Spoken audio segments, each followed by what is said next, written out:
आज इस वीडियो में हम डिटर्मिनेंट्स का पास्ट ईयर क्वेश्चन सॉल्व करेंगे जो आपके आने वाले एग्जाम के लिए बहुत हेल्पफुल रहेगा। सो हमारे पास पहला क्वेश्चन है। ये हमें एक डिटर्मिनेंट दिया हुआ है, मैट्रिक्स दी हुई है 3/3 की, 3x3 का मैट्रिक्स दिया हुआ है और हमें इसमें गिवन क्या है पहले वो हम देखते हैं। तो हम इसको स्टेप बाय स्टेप सॉल्व करेंगे। सो पहले अगर हम देखें तो हमें इसका दे रखा है, गिवन है कि डिटर्मिनेंट 0 है। इसका मतलब है ये जो ए आपको मैट्रिक्स दे रखा है, it is an singular matrix. A is a singular matrix क्योंकि इसका डिटर्मिनेंट 0 है। तो जिसका डिटर्मिनेंट 0 होता है वो सिंगुलर मैट्रिक्स होता है। नाउ हमें इसमें x की वैल्यू फाइंड आउट करनी है कि x की वैल्यू क्या होगी। ये 2 मार्क्स क्वेश्चन है, पिछली बार एग्जाम में आया हुआ है। तो आप लोग इसको बहुत ध्यान से देखिएगा क्योंकि इसके बाद अगर आप इसको समझ लेंगे तो आप इस टाइप के सारे क्वेश्चंस को ईजिली सॉल्व कर सकते हैं बिना किसी कन्फ्यूज़न के। तो चलिए हम स्टेप 1 सॉल्व करते हैं। तो स्टेप 1 क्या होगा इसका समझिए। हमें x फाइंड आउट करना है। तो x आपका कॉलम नंबर 3 में है, ये आपका C1 है, ये C2 है, ये C3 है। तो हम C3 के अलॉन्ग इसको एक्सपेंड करेंगे। स्टेप 1 क्या रहेगा हमारा, क्योंकि हमें x की वैल्यू फाइंड आउट करनी है और वो C3 कॉलम में आ रहा है, तो इसको हम क्या करेंगे, एक्सपेंड करेंगे अलॉन्ग C3। नाउ 5 को यहाँ से हम हाइड करेंगे, 10 आपका ये आएगा, 5 बाहर आ जाएगा और ये आएगा आपका अंदर जो मैट्रिक्स बचेगा that is 4 5 7 8।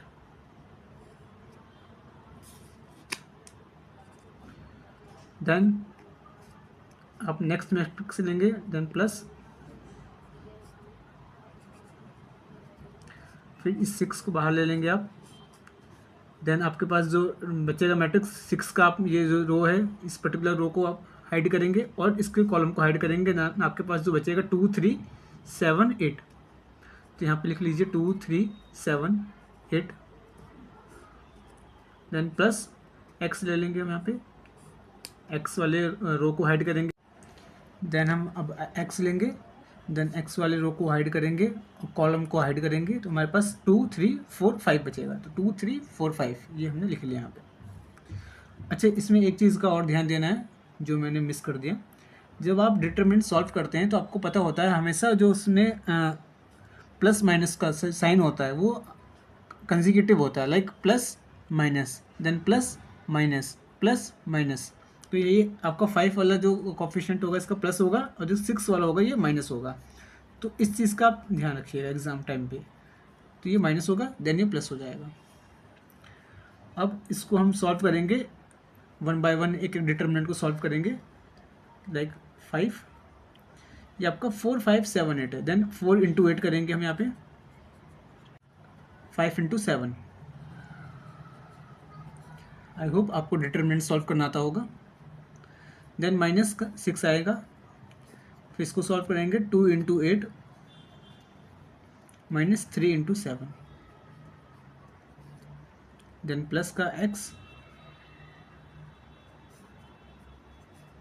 It's 2 into 5 minus 3 into 4। जो आप इसको सॉल्व करोगे इट कम्स 5 8 4 जा 32 माइनस 7 5 से 35 माइनस 6। आपको यहाँ पे कैलकुलेशंस बहुत ही ध्यान से करनी है, जल्दबाजी में गलतियाँ नहीं करनी है, क्योंकि कभी कभी होता है कि बच्चे पूरा क्वेश्चन सही कर देते हैं बट लास्ट में आके यहाँ पे कैलकुलेशंस में थोड़ी जल्दबाजी दिखा देते हैं, जिस वजह से उनका मार्क्स कट जाते हैं। क्योंकि टीचर क्या होता है कि कैलकुलेशंस उतने ध्यान से नहीं देखता, उसको मेन आंसर से मतलब होता है, तो आपका आंसर फिर इससे इम्पैक्ट करता है।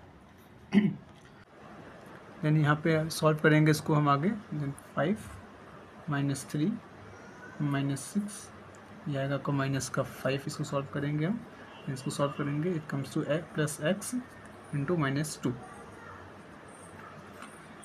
सो अब आपके आ जाएगा minus 15 plus 30 minus 2x।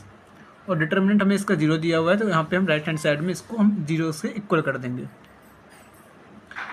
Then it comes 2x को हम राइट साइड में भेज देंगे और जो 30 माइनस 15 इज़ 15। इसको सॉल्व करेंगे तो x की वैल्यू आ जाएगी हमारी 7.5। सो आई होप आपको समझ में आया होगा। आइए एक बार और रिवाइज कर लेते हैं इस क्वेश्चन को, कैसे हमने सॉल्व किया स्टेप बाय स्टेप। सो सबसे पहले हमें ये डिटर्मिनेंट इसका 0 गिवन था क्वेश्चन में, जो जिससे हमें मालूम चल गया एक सिंगुलर मैट्रिक्स है ये। देन हमें इसने बोला x की वैल्यू फाइंड आउट करनी है। सो x को हमने फाइंड आउट किया कि x कौन से कॉलम में है, तो हमने देखा x C3 कॉलम में है, तो देन हमने इसको C3 के अलॉन्ग एक्सपेंड किया डिटर्मिनेंट को। तो हमने एक्सपेंशन किया, पहले हमने 5 लिया, 5 को लिया, देन हमने 5 के अलॉन्ग में जो रो और कॉलम को हाइड करके जो मैट्रिक्स बची वो लिख लिया। देन हमने सिमिलरली 6 के लिए भी किया और हमने सिमिलरली x के लिए भी किया। बस आपको ध्यान रखना है यहाँ पे साइन का, पहला प्लस होगा, दूसरा माइनस होगा, तीसरा प्लस होगा, अगर चौथा होता तो माइनस होता।